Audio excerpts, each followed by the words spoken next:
Mahalakshmi रेसकोर्सवर theme पार्कचा मार्ग आता मोकळा झालाय। महालक्ष्मी रेसकोर्सची 120 एकर जागा अखेर बीएमसीला देण्यास मंजुरी मिळाली आहे आणि राज्य सरकारने ही मंजुरी दिली आहे। भूषण गगराणी यांनी या संदर्भातली माहिती दिली आहे। रेसकोर्सच्या जागेवर central park open space garden होणार आहे आणि या संदर्भात आणखी माहिती जाणून घेऊया। आमचे प्रतिनिधी कृष्णात पाटील सध्या आपल्या बरोबर जोडले गेलेत।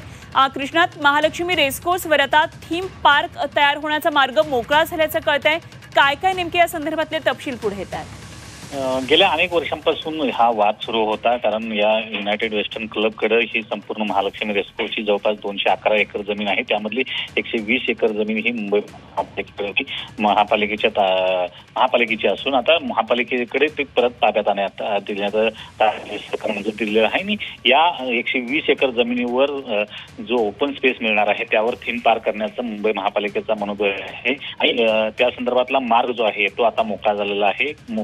मुंबई महापालिकेनं राज्य सरकारकडे तशी परवानगी मागितली होती आणि तशी परवानगी मिळाल्याचं महापालिका आयुक्त भूषण गगराणी यांनी सांगितलेलं आहे आणि त्यामुळे मुंबईच्या मध्यभागी महालक्ष्मी रेसकोर्सवर आता एक मोठं थीम पार्क उभा करण्याचा मार्ग जो सध्या आहे तो मोकळा झाला आहे। ठीक, कृष्णात, धन्यवाद दिलेल्या या सगळ्या सविस्तर माहितीसाठी।